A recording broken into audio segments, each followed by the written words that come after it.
everyone. While mid-recording this, I realized that I didn't actually record my voice for the first couple minutes. So I'm just going to formally introduce my guest in this post-recording. His name is Elijah Cohen. He's a graduate student for public policy, and he's a fellow practitioner of Messianic Judaism.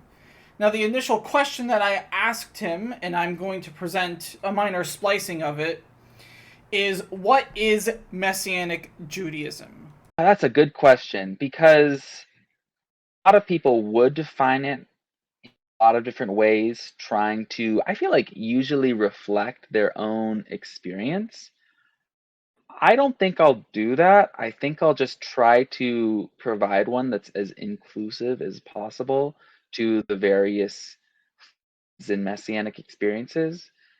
I would say that being Messianic Jewish is someone who believes that Yeshua, as his name is in Hebrew, as he's often called in my community, that Yeshua is the Messiah, is God, I would say, and that this individual who believes that Yeshua is the Messiah still wants to retain some level of Jewish practice or belief.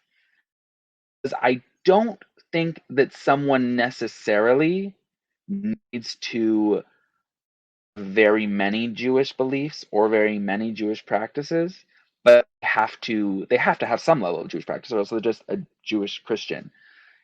I would say that if one does not, I think if they reject some of the most fundamental claims that Yeshua makes about himself, primarily in the book of John, like saying that he and the Father are one, I think if they reject that, then they are not a Messianic Jew. They probably are still outside of the pale of Jewish orthodoxy. I would say they are also outside of the pale of being Messianic. Now, that being said, I think that there's a lot of range once you have that. Once you believe that Yeshua is the Messiah and that the claims that he makes about himself are true, and you say, I also wish to retain some level of Jewish practice or theology, then I would say you're Messianic. I wouldn't say that it's necessarily Jewish thought, because I think that I've met Jewish Christians who are still incredibly Jewish, and part of the reason that they reject Judaism fully is because of how Jewish they are. Not say that they're Messianic Jews. In regards to derivative content, or derivatives dividing lines, Messianic Jews are in a particular spot. By our recollection, we are the only sect of Judaism that accepts the New Testament, or the Brit Hadesha as we call it, because New Testament is technically anti-Semitic. It suggests that there is an Old Testament to even begin with that we can throw out. I think it's the OG Testament. Yeah, or OG. But I actually like the Hebrew name that the Messianic movement has come up for it. I think Brit Hadesha, just good news. There's a certain ring to that. It's hard to say that was racist though sometimes when you're an American Jew and you didn't really like. I only went to Hebrew school for like 3 years, so the Brit, I don't know. It sounds kind of French to me. They want Well, to say Brit Hadasha. modern Hebrew does have some French carryovers. It's got carryovers from everywhere. So, I mean, I'm sure you know this, but the original race probably would have done the trilling sound, the ra. yeah, Just it probably, changed over the centuries. probably. I guess I don't know I don't know how they find that out. Like just some of those linguistic interpretations. I mean, who D- speaks those languages? It's been 2,500 years just from looking at Linguists, Aramaic. yeah, linguistic experts are on a level the likes of which I'll never understand. Where they pull this information from, I'll never know. But Fun one though. I bring up us believing in the New Testament because the New Testament is influenced by what we would consider non-canon texts, like the Book of Enoch and the Book of Mm, Jubilees. Knowing that, yes. what is your opinion on the position of non-canonical texts among Messianic Jews? do Messianic Jews feel about non-canonical texts? Just how do you feel about them? Like, and do you think Uh, so? Like, how do you feel about non-canonical texts? And do you feel as though they have some place? My position on it is that, like, uh, there's this weird air around them that they are like condemned books. Whenever I bring up the Book of Enoch, people are like, "Oh, that's the Book of Enoch. That's not canon. You can't talk about that." And I'm like, "But Jude's literally quoting it. Like, how? Why am I not? Why is Jude allowed to bring it up, but I'm not? Like, right. I mean, like, I'm sure that where that like the Book of Wisdom, Ecclesiasticus, like those had incredible effects on the early church, the early ecclesia, and their development of their theology. You can't read more than a couple pages of Augustine or Athanasius without hitting into some apocrypha. yeah." Yeah, well, and that's why this is a weird phenomena where in today's world, non-canonical scripture has essentially been demonized, especially among Uh, Christians. love to demonize things like I don't even know what to tell you. I mean, I think it's hard because uh, have the scriptures that we have and that have been like passed down and I mean like Jewish people and Christians for the most part agree. Although actually now I don't. Do you know? Does anybody accept Enoch as scripture? The Ethiopian Church accepts it as canon scripture. Whoa. And if the discoveries at Qumran are to be believed, the Qumran community at the very least liked it enough to have written it on several papyri. So it might have been canon to the Qumran community as well. Just the Ethiopian Orthodox Yep, just the Ethiopian Orthodox considers the Book of Enoch canon. and Beta Israel, the Ethiopian Jews do as well. I forgot that one. My mistake. Yeah, yes, the Ethiopian Jews Well, also I have the consider it Wikipedia. canon. Oh,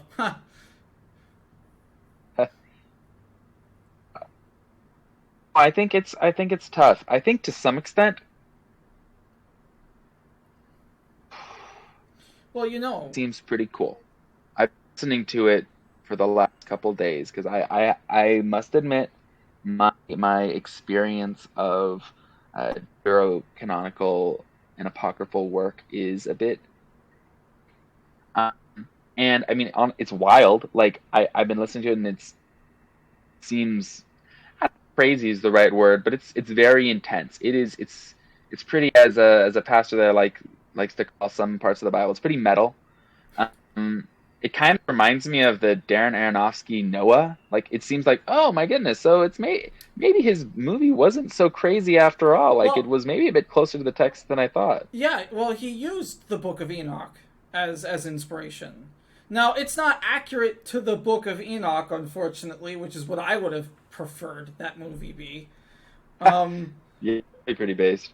Well, he's got parts that not even the Book of Enoch talk about, like Methuselah fending off this big army. I That's the scene I remember the most from that movie, is where he picks up like a flaming sword and fends off thousands of dudes. It's like that doesn't appear anywhere.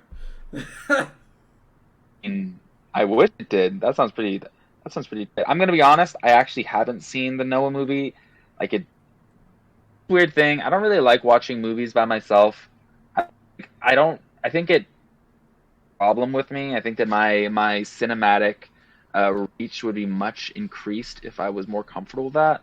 But as it is, like if I'm not watching a movie with you or with somebody, it's just like read it on Wikipedia and see some things about what people are talking about. Right. Uh, but I don't know. I always thought that the hate on that movie seemed a little bit rash.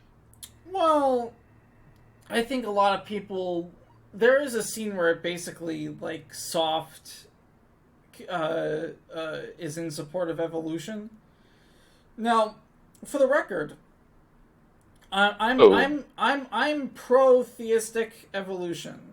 Um, I'm not like a hard person on this, but because my channel helps focus on scientific literacy for religious people, one of the things I will tell people is, look, there is a lot of proof for this. Okay, it's not like they're just making it up. So instead of ignoring it, let's see what we can do with it instead. And I plan on making a number of videos to help people walk around this, because this is something that can be biblical if it's tooled correctly. But a lot of Christians didn't get that, I think. Like, they gave this really poetic interpretation of the Genesis 1 account of creation, and it shows the creatures slowly evolving into all the things, as it says, and God created the crawling things and the flying things. I think people just got offended by that. And no one reads the Book of Enoch, so everyone thought that Darren Aronofsky just sort of made everything up.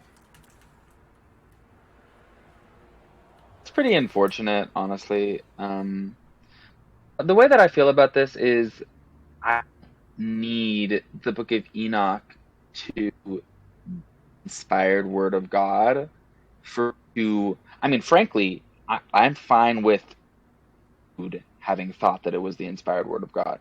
Like, he could be wrong. It doesn't really matter. Like, I'm fine with maybe I don't know I'm sure he didn't believe in evolution. Obviously the scientific theory wasn't around then, but if he believed in a 6-day creation, like, that doesn't affect my interpretation of what he said, because he was wrong about a lot of things. I don't know, heck, you could have been wrong about certain factual things.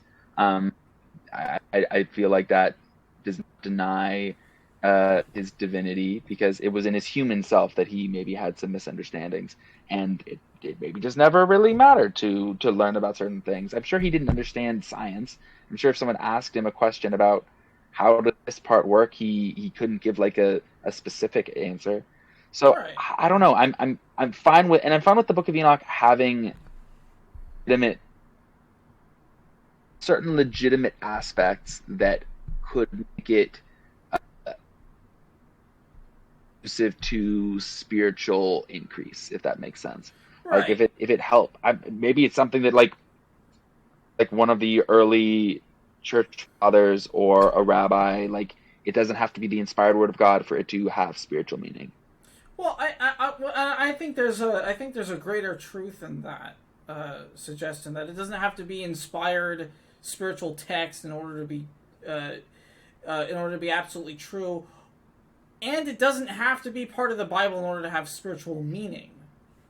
No, I think that's something that a lot of people don't understand, that the biblical worldview, the supernatural worldview that sort of fuels the Judeo-Christian world, is quintessentially phenomenological. So, something can be true in a certain sense, but not be true in another sense, because that's not what phenomenology is actually concerned with. Phenomenology isn't concerned with, like, well, what is the hard, testable, like, did the earth literally, physically flood to the mountaintops? That's not what phenomenology's job is. Phenomenology is more interested in making a wider, sweeping point that is conveying a greater truth, a truth above that one that's infinitely more important. But what was that term that you used to describe it? Phenomenology. So, okay, my understanding of phenomenology is that it do with, like, occurrences. You cut out again. I don't want to say literal occurrences. Oh, my understanding of phenomenology is that it had to do with, like, the study of occurrences, like occurrences in the real world, so to speak. Yeah, but it can be used for attribution in things that are non-occurrent. So here's one of my favorite examples. Whenever one of my students tells me, or rather asks me, did the global flood actually happen? I tell them, yeah, of course it happened. It just didn't happen the way you actually read about it, though. because the account we have in the Bible is a phenomenological account of the event. Whereas the geology we have present doesn't really suggest that the text itself is conveying a 100% truth, but that's not its job. It's got two purposes. It's to convey a moral message and to get us from point A to point B, that being creation, Abraham. Oh, this is interesting. So it's to do with events as relating to our person experience. Stanford Encyclopedia of Philosophy is saying. Huh. I'm in. That's cool. Yeah, a lot of the No, Bible... it's funny. No, you go on. It's interesting what you just did, because like I'm doing that a lot. I feel ever so slightly sketchy when I do that. Like I'll read a like a statement and I'll be like, well, I agree. Oh, I agree with all of this. And then I'll kind of like take a step and be like, yeah, but like I don't agree with it in the way that you maybe think that I agree with it, or maybe the way that you agree with it. So like we all agree, but like our actions are different. Right. Well, I mean, I would say I would say that it's healthy. Like, if you think you agree with something I say, I would expect that you re-explore why you agreed with it and determine whether or not you actually agree with it. I've always told people, if you want to bring me to hell, make everyone agree with me. I hate that. I hate when everyone I hate it when everyone in the room's like, actually everything's fine, and we all agree with everything. It's why I could never live in an Orthodox community. Ever. I can't do it. I won't do it. I mean, and I'm not to say that they all act like drones. They don't. They're all individuals. Obviously, they all have their own opinions. But, like, a lot of stuff in the Orthodox community is just not up for debate. You know, I'll ask a question and they'll be like, go on. Couldn't convert to Catholicism. Like, I don't know. I want the freedom to agree with this part of this theory and this part of this theory and stuff. Well, yeah, well, one of the things I'll tell people is that I'm, in some sense, not in like a literal sense, but in some sense I'm kind of like an anti-doctrinalist. Like, I think doctrine in on itself is what causes people to do this sort of drone-like agreeance with the normative thought, which doesn't even enable Messianic Judaism to exist. If you accept hard mainstream Christian doctrine, you can't be Jewish. And if you accept hard mainstream Jewish doctrine, you can't be a Christian. The two have identified each other by not being each other. Think that hardcore Christian doctrine would want to not be Jewish? Well, I think if you because the problem with that is to be Jewish already, it's intrinsically something that's a little bit up for debate. Well, yeah, it is something that is intrinsically up for debate. That's why the Christian notion that you can't be a Christian and a Jew is fundamentally flawed.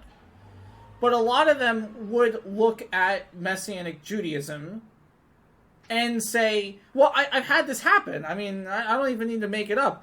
I've had Catholics just call me a Judaizer. They're like, well, you're a Judaizer. Mm-hmm. You know,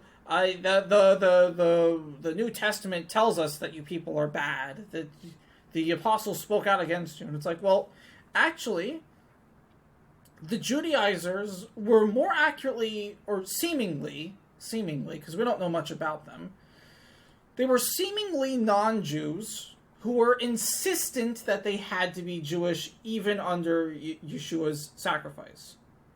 Whereas Messianic Jews are Jews who are just insistent on staying Jewish. So when you analyze these two groups, they're not really the same. But because Christian doctrine... Yeah. Yeah, but because Christian doctrine is sort of hard Christian doctrine, not all Christian doctrine, but because hard Christian doctrine is created in such a way that you can't be Jewish. So that's where that confusion comes from. A lot of them think this. I think the only group that doesn't immediately jump to calling me a Judaizer whenever I talk to them are evangelicals. Well, I would push back though, because think of any whole Christian, Catholic, any kind of doctrine that would say one cannot have the trappings of Jewishness after coming to faith. I don't think that that's really a doctrinal thing. I think that's more of just a holistic thing, sans theology. Because I can't think of any theological statement in that. It's definitely not in Vatican II. I mean, the closest thing I can think of is like the closest thing is maybe a bit up for debate. But yeah, I don't know. Well, there's no explicit statement.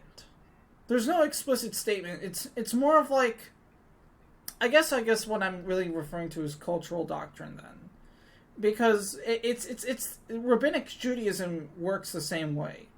A lot of the modern Jewish identity is created around not just Jewish history, but there's also an element of, well, we're not Christians, so we don't believe X, Y, and Z just by default.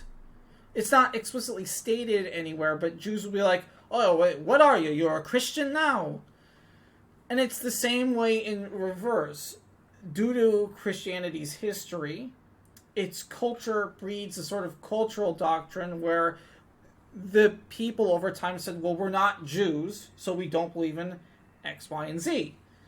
This has sort of led to what I guess we could refer to as an unspoken doctrine. Obviously, you're not going to find any direct statements like that, because that'd just be a little weird. But it's implicit in the history. The problem that goes back to what we were discussing a little bit before the recording came on, is like how one interprets what it means to be a Jew, and honestly the same thing with what it means to be a Christian, is just that it's complex. It's that it's individual experience with of years of tradition, but also modern thought on historical scholarship, modern thought on what the history actually was. For me to say I'm a Messianic Jew, and how I defined it earlier was very broad, but like someone believes in Jesus and also who maintains some level of Jewish practice and belief. Like, outside of belief that a man is God, which is, I mean, at this point is fundamentally like, I think in quantities specifically say that this cannot be believed. Well, so I think Maimonides does say something along those lines, but Maimonides is not Chazal. You see, a lot of Orthodox Jews will say Maimonides said this, and therefore it follows that we don't believe this. But Maimonides did not have authority to decide that. And that's something that I think a lot of people don't appreciate. When Maimonides says, we don't believe a man can become God, Maimonides is sharing his opinion. He's not bringing down, like, an actual ruling. He's just sharing his opinion on that. The only group of people who ever got to make definitive rulings would have been Chazal, the members of the Great Court, also known as the Sanhedrin in the New Testament for our audience. Those are the only guys who ever got to make any ruling statements, because their rulings are directly supported by that section of Deuteronomy, like the actual numbers escape me. I'll get them later and put them in the descriptions. But they're there. So when Maimonides says that, when Maimonides says that, that's his opinion. That is not a fact. Oh, that, yes, definitely.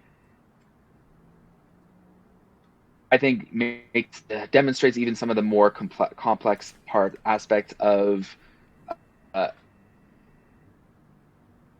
deciding who is in which group is Christianity, at least for the last 8 years since Nicaea. It's defined by creed. So there are specific creeds of what people will say, like, okay, if you deny this, you are not Orthodox. Like if you deny the Nicene Creed, um, you are not within the bonds of Christianity since that period of time. Right. If you go down further, like if you deny the Westminster Catechism, you're not, it's not Anglican, you're not Reformed. You're just not. Like that's just it's a creedal system. It doesn't really matter if my pastor or if the Pope himself says you are not a Christian. If I say, oh well, I believe in the creeds, I affirm all of these things, you can't say that.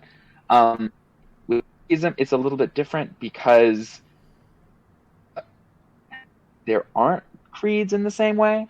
I do think that you going to be wish. Personally, think that going to identify as following Judaism, I think it's a little bit of a bait and switch to say like I follow pre-rabbinic Judaism, because like it's Well, a whole nother conversation. well, Rabbi Asher Meza actually provided an out for us. Rabbi Asher Meza is a modern Orthodox rabbi.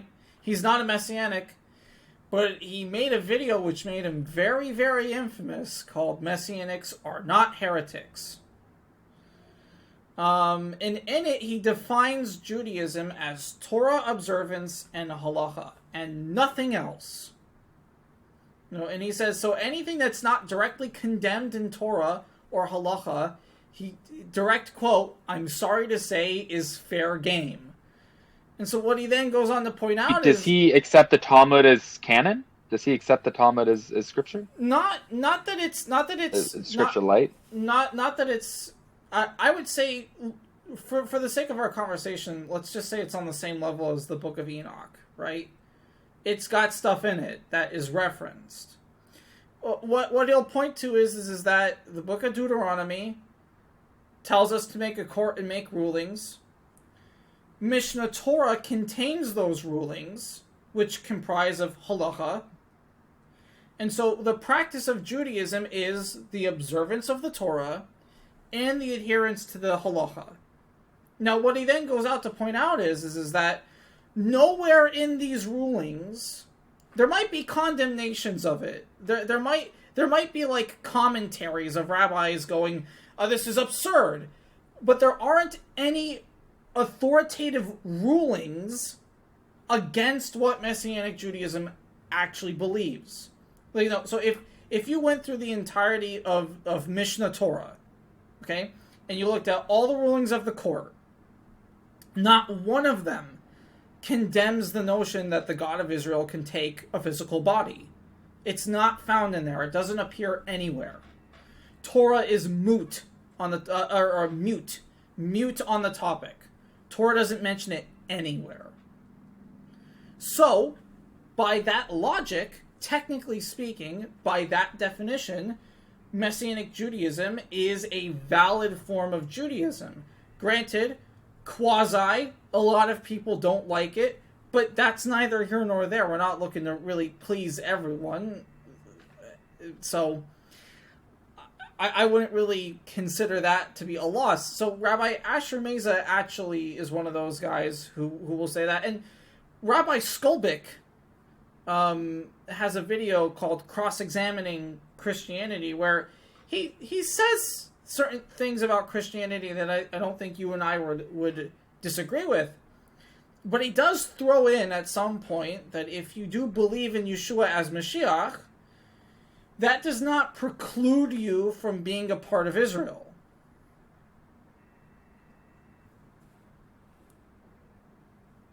That's interesting. That's an interesting.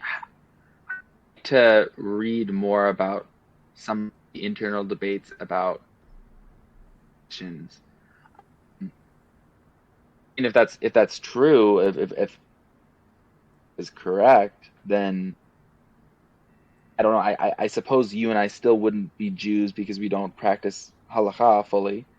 Um, we were just problematic Jews, but we're not practicing Judaism.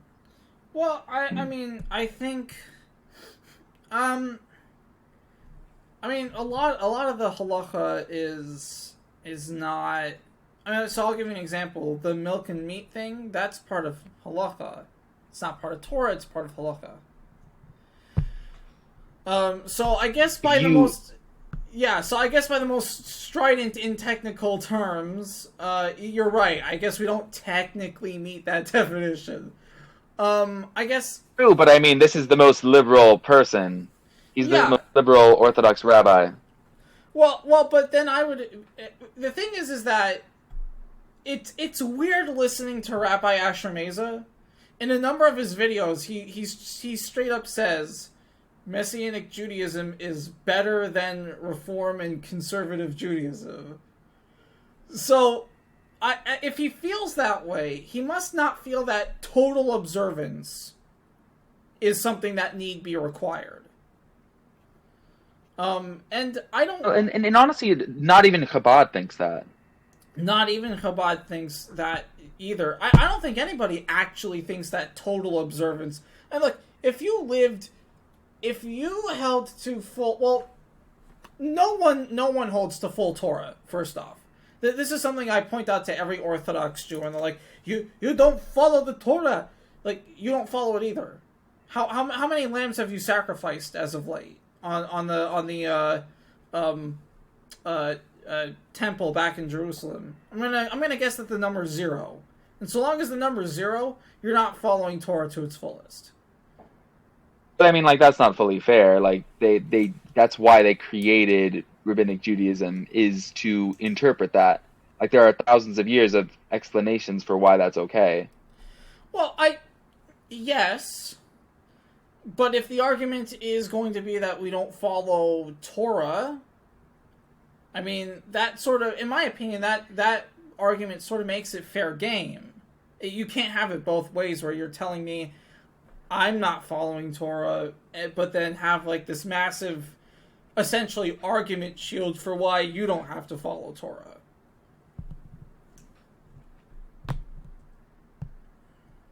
Potentially. Let me think about that. Agree that extent the idea that you don't have to follow Torah at all, or the idea that you and I are not following Torah, isn't a fair one, because the Torah cannot be fully followed, and nobody denies that. Yeah. Also think that and I don't know, like, if we know people, I don't know anyone who comes from an unbroken line of Messianic Judaism since Yeshua was here, since he died and resurrected. Well, I mean, the oldest. There are. I'm sorry. The oldest line I know of would actually be mine. I'm third generation. My grandmother was part of that first burst of Jews who started to believe in Yeshua, but there wasn't a Messianic movement. So they didn't know where to go. These were the original early Messianic Jews that went to essentially a Catholic church, because they didn't know where else to go. My point was, I think Judaism interpret the fact that the temple did not exist, and why there's this idea of the oral Torah, which, I mean, like, assuming that's like the truth of the oral Torah matter in a certain sense. What matters is that, like, for the last 2,000 years, except for the Karaites, but the Jews reject the Karaites. But the Karaites, if you are a Jew, you accept the written, the scriptures, the Tanakh, and you accept the oral Torah. And I think, want to say we the Tanakh, but we will not accept the oral Torah, then we have declared. Well, first of all, what we're trying to say is that we practice rabbinic Judaism. But even if we don't do that, because most Messianic Jews don't do that, most Messianic Jews like try to practice certain rabbinic practices because of culture and whatnot. So what they are doing, and I don't think this is necessarily wrong, but it's true, is that they are a lead partner in what Messianic Judaism is, and that's Christianity. And if you look at it, that's why most Christians will accept that a Messianic Jew is one of them, but most Jews will not. Right. Catholics might not, I don't know. But Catholics that I know probably would accept me as a Protestant. They wouldn't accept me as a Catholic because I'm not.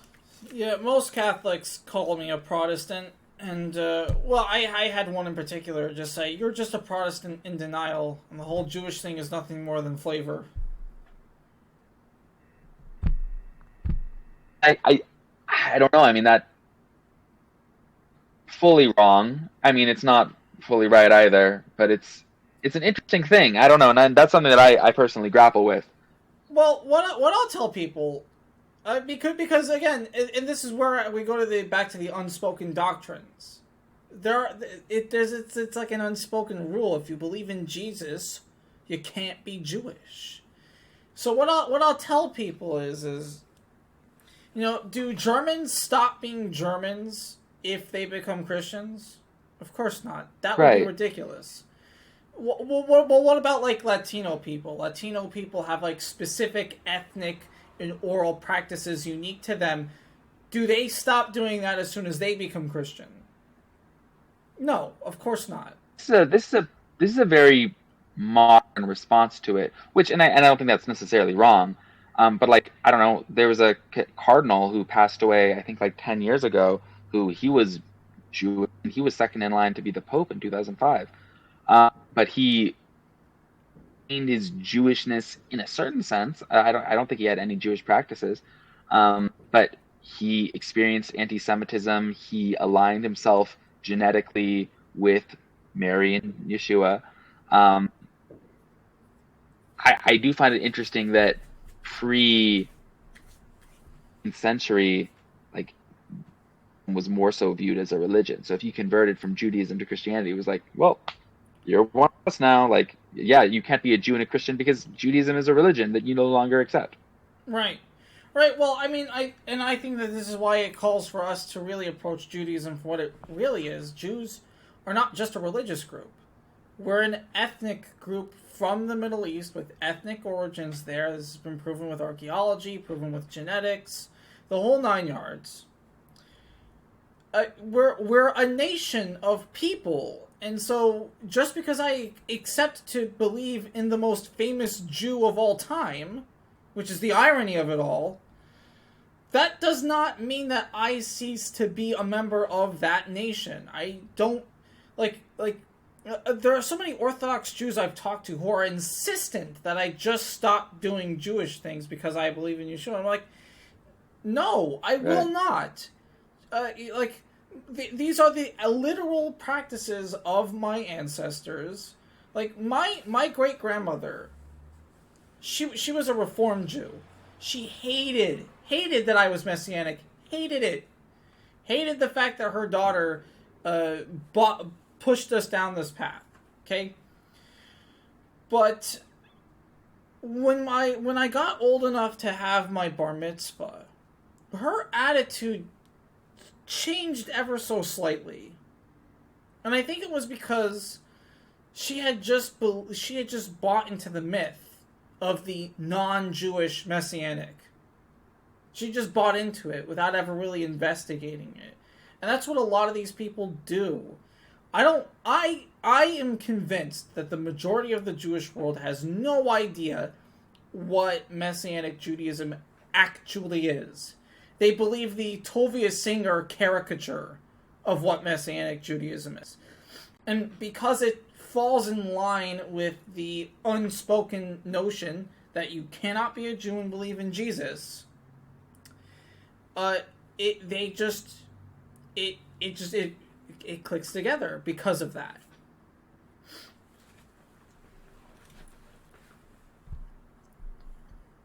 I mean, I think that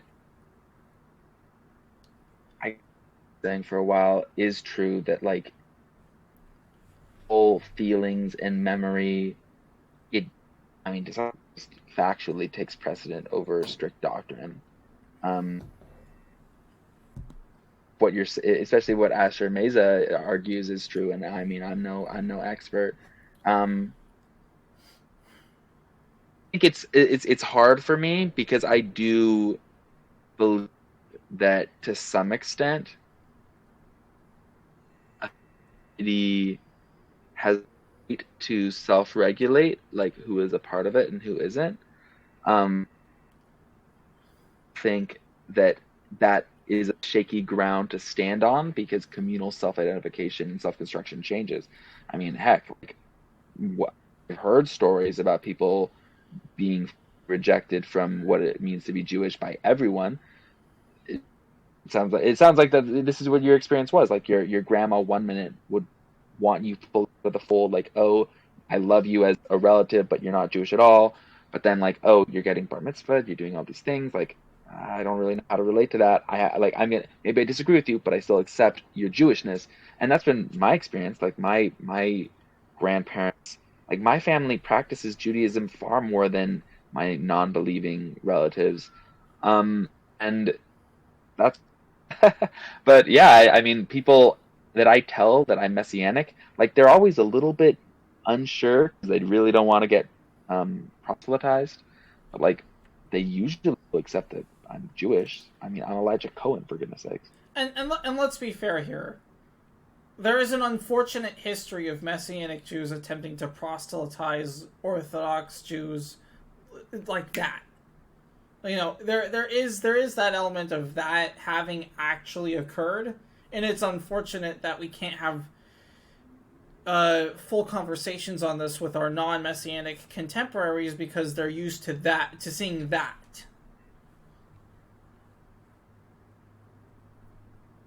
True.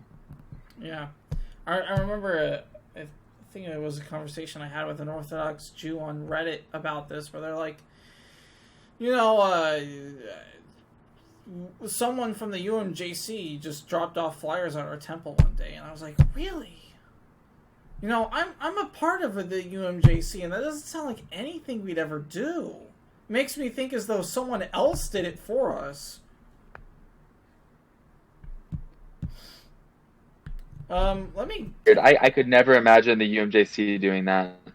Yeah, I live in the UMJC, and I'm having a hard time believing they did that. Way. And I mean, I would not. I mean, I don't know. I like the UMJC. I like the NJA. Like, to me, I'm very existentialist in these matters. Like, about.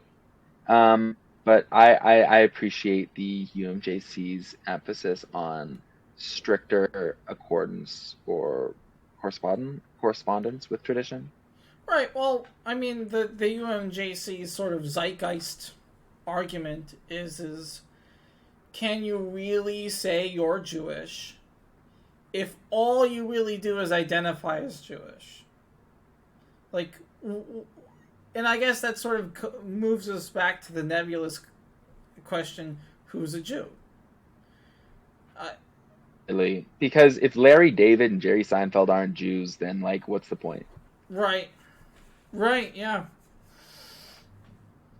Then I just honestly feel that way, and like, I don't know, like I struggle with it because, like, I don't know. This is gonna sound controversial in today's day and age, but I think it's probably better for Jews to marry Jews.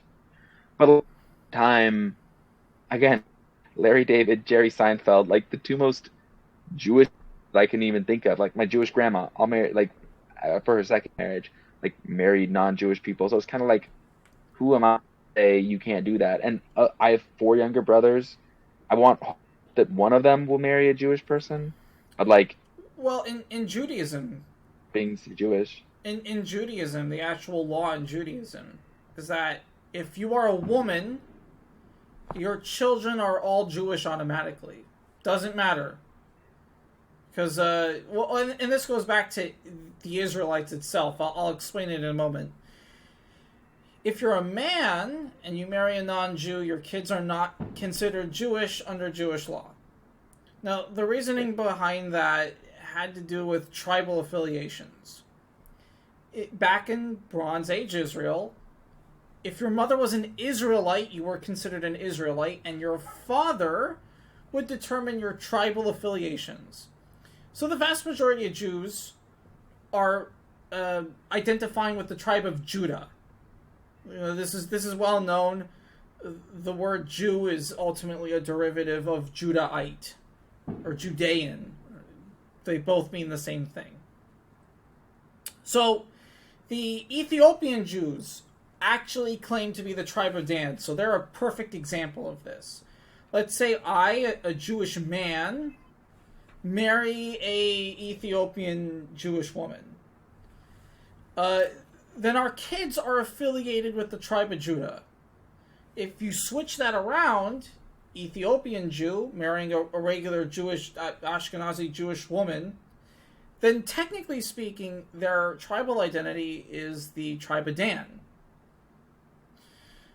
Now, because that isn't the norm in today's world, we don't really think of the world in the Jewish world in these tribal ways anymore, even though, oddly enough, we're living in an age where at least 5 still exist. You've got the Cohens, the remains of the tribe of Levi. Most Jews identify with Judah. The Beta Israel, they identify as the Danites. And the Samaritans have 2 lines of Ephraim and 1 of Manasseh, if I'm not mistaken. So we're living in a world where 5 tribes are actually present and accounted for. So you'd think that we sort of would reinstitute this structure, but we haven't. But because that's not the norm, if you're a Jewish man and you don't marry a Jewish woman, well, your kids are just not considered Jewish. I don't like, because I'm very inclusive, but also right to say otherwise. But like, I mean, I recognize that they are. I don't know. I just think it's really complicated. You know, like, I mean, Reform Judaism did just, I think, like 50 years ago, say that you could get this from either side as long as you are events, which to me kind of like makes sense. And I mean, I personally, if more non-Jewish people just like, I want to convert to Judaism, like they just converted, I think I'd prefer to take in all your practices, but still not part of the tribe. I mean, I know that may be a controversial opinion for me, but I would love it if more non-Jewish people who were in Messianic synagogues, congregations, just converted. You know, why not? Well, I mean, no, I agree with you. I agree with you. We're in the controversial minority, my friend. I agree with you. Although I think some people get a little zealous about it, and I think a lot of people aren't sort of talking about it enough. So what I think should happen is, okay, we get some of these Gentiles into our synagogues. They really love it. What we should do is we should approach them and be like, hey, there are elements of being in a Jewish community that are fundamental, that are important, one would say. And one of those things is the actual orthopraxis, not just the orthodoxy, the orthopraxis. So, while we're not going to force you to convert, we're also not going to lie to you. It would be preferable if you were at the very least considering it.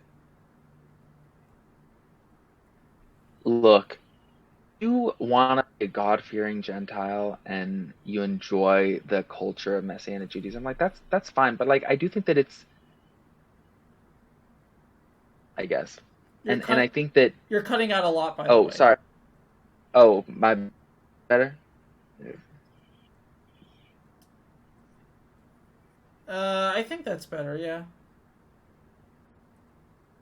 Look, I would never want someone to feel not like deluded, but that it's okay to, in a congregation, for it to be like, I guess I think this is how Kirk describes it, like authentically Jewish, and for someone can still be very welcome if they just say, hey, you know what, I am Irish and to be Irish. Like, hey, more power to you.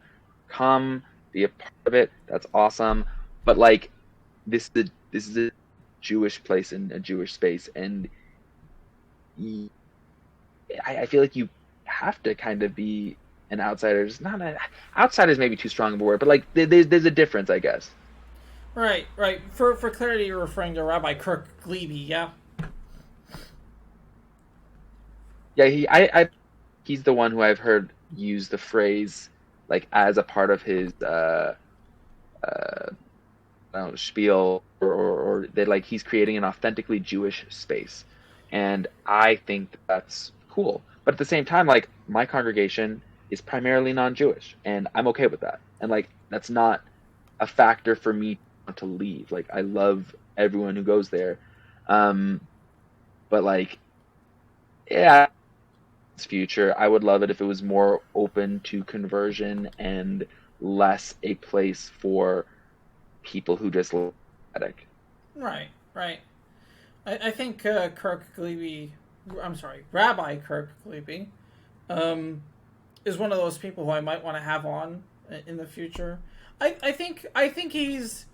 It, I feel bad because I think he's got a bad rep, and I think it's it's not him. He's well meaning. I think he's actually well meaning. But I think he comes off in such a way where it sometimes doesn't seem like that. And but I really like the guy. I think he's well meaning. He's definitely someone I'd like Is to keep an eye on. What do you think? Just to move along with the various topics we discussed, we were going to go over. We went from Book of Enoch to what is Jewish, by the way. um, how long can two messianics talk about anything without getting to what does it mean to be Jewish and not having an answer? that's true. That's the penultimate existential messianic question. What is a Jew? Yes, right. What is something, or what are a group of some things that non-messianic Jews can learn from us?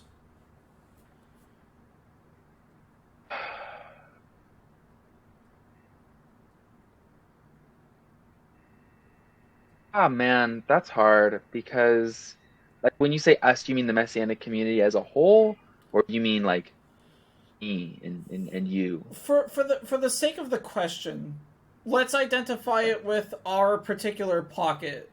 Or rather, I guess, just Messianic Judaism as a whole. Then, since we're technically two different Well, I'll pockets, just hit you with this: that Jesus is pretty cool. You should get to but know him. I mean, honestly, like, because I would say that like there are maybe certain things like but I don't want to speak for the entirety of the Messianic community because I personally am very egalitarian. Like if I were to go to a church, I would not mind having a female pastor. A female rabbi feels like culturally weird, but like I'm fine with female elders in my Messianic congregation, female speakers. Like the idea that what Orthodox do of splitting the men and the women sitting like not next to each other, like I just am not about it. So, but like there are I'm not. Messianic I'm not Jews who, about it either. right? Oh man, and I love so much about Orthodox Judaism, but and like one of the things that I love about it is the the freedom to rejoice mightily before the Lord, I guess. When I was in New York, I danced with them during Sukkot, and it was incredible. But it was kind of weird that like women were all on the outside. At the same time, like I wish that more Messianic, more Christians, more like everyone learned from them. Like, bro, the fact that Orthodox Jews are not afraid of alcohol is just so Oh, incredible. oh yeah, And oh yeah. come on, uh, I remember. I guess, yeah. I remember when I was younger, I got a tour of an Orthodox, a historic Orthodox synagogue in Jerusalem. Like I was explaining that women and men were separated, and because it doesn't happen in Messianic spaces, I asked, what did the woman do to deserve that? I don't get it. Like as if they had done something. And the guy looks at Right. me, he chuckles a bit, and he goes, "You'll find out when you're older. Don't worry, kid." Because I was a little kid, and You'll find out when you're older. yeah, like how are you gonna explain to a little kid like modesty and stuff? I don't no parent would appreciate that. Yeah, and honestly, and again, like that's why it feels weird for me to criticize them like as a messianic person because Right. I think that probably most messianic congregations are not probably more they're more egalitarian than Orthodox, but they're probably less egalitarian than I am, which like is fine. Like everyone should. I mean, obviously, I would love it if things moved more in the direction where I most agree with, but like everybody needs to find their own way to experience life. And I know so many like and women who just feel more comfortable in complementarian spaces, and I think that's awesome. I think that's very based. I'm here for it. Um, yeah, so that there are a lot of Messianic congregations that are complementarian, just not maybe not to the extent that Orthodox are, but some are. Yeah. Let me hit you with a quote. Um, uh, with in regards to the Jewish world learning something from us. This is Mm. actually something that a Christian friend of mine came up with because he gets a lot of his theology from me. You know, Mm. he's not really a practicing. Well, he is a practicing Christian, but he doesn't go to a church, and like you know, he just likes how I explain things to him, and and all that stuff. But that's neither here nor there. He once said something to me that has stuck with me for a while. I don't know if I agree with it necessarily, but I think it's something worth talking about. He said, "Josh, the way you talk about this topic, it would seem to me that in an ideal world, in a world where things didn't become as bad as they are in today's world, that under the right conditions, Jesus would have just been a famous rabbinic figure in the Jewish world." And so it begs the question, why isn't Jesus seen as a big famous rabbi?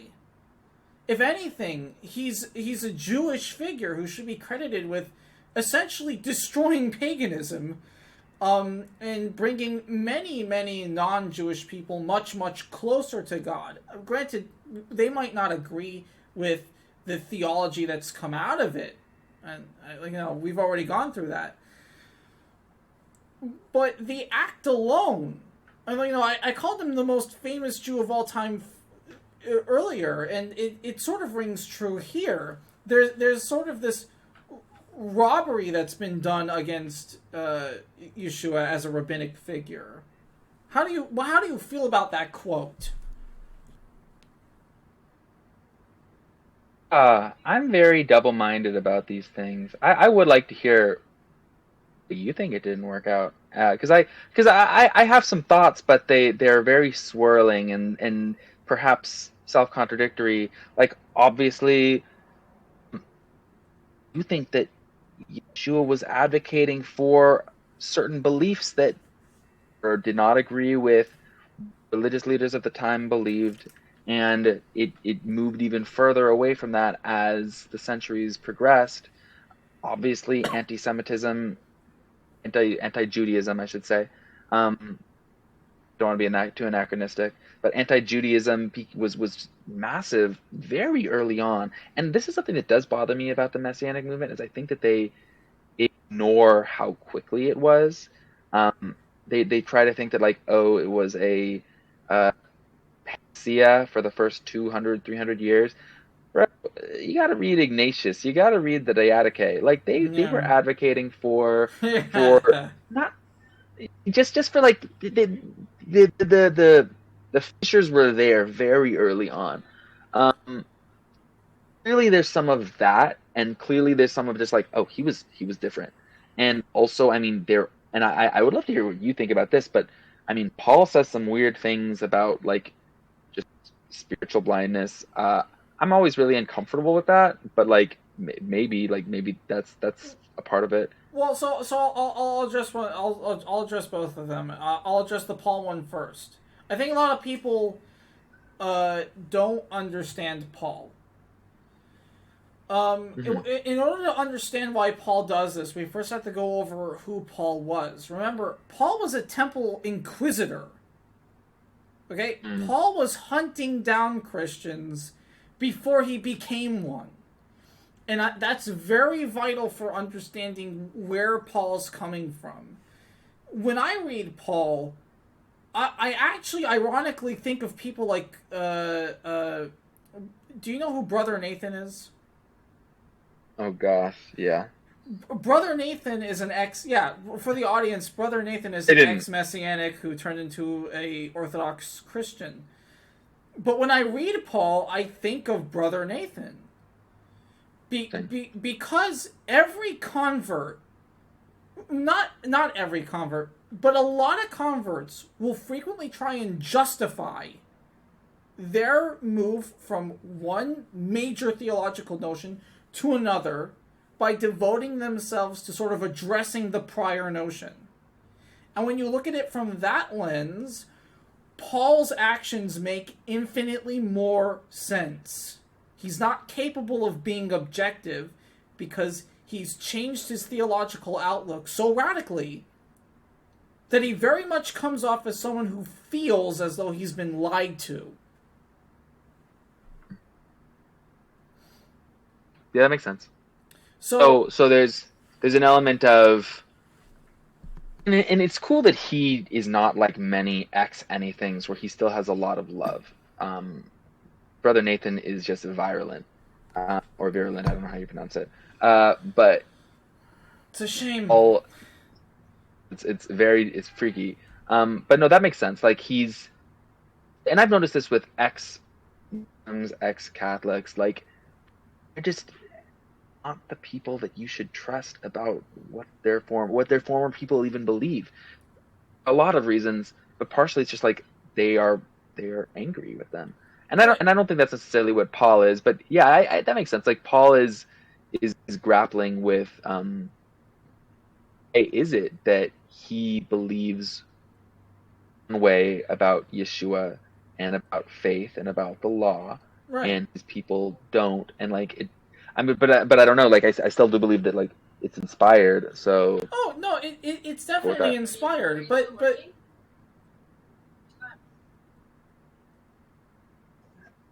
uh, I only have like a minute though, you unfortunately. you only have like a minute I, left. sorry about that. I just, apparently we're about to start Shabbat, Oh no and no no, I it's had no. it's completely fine. We've been here for an hour and 10 minutes, so you know. Can Uh, we can let's dismount by you giving the last two, like, your responses to the first two things of the, like, prevented Jewish people from accepting Yeshua as a right. rabbi, and Well, then. I think the schism in reality occurred because of the destruction of the church in Jerusalem. The destruction of the Mm, church of Jerusalem occurred basically when the Romans destroyed the Second Temple as well. And that meant that the church in Jerusalem was not brought to the round table of, okay, how is Judaism going to recover from this? Because we know that Jesus was of the school of the Pharisees and that he was of the school of thought of Hillel. We know these things about Jesus. A lot of his big sayings that Christians attribute to Jesus can be traced to Hillel. And that's not to say that, well, Jesus didn't say anything unique. That's not the point. Or Yeshua didn't say anything unique. That's not the point.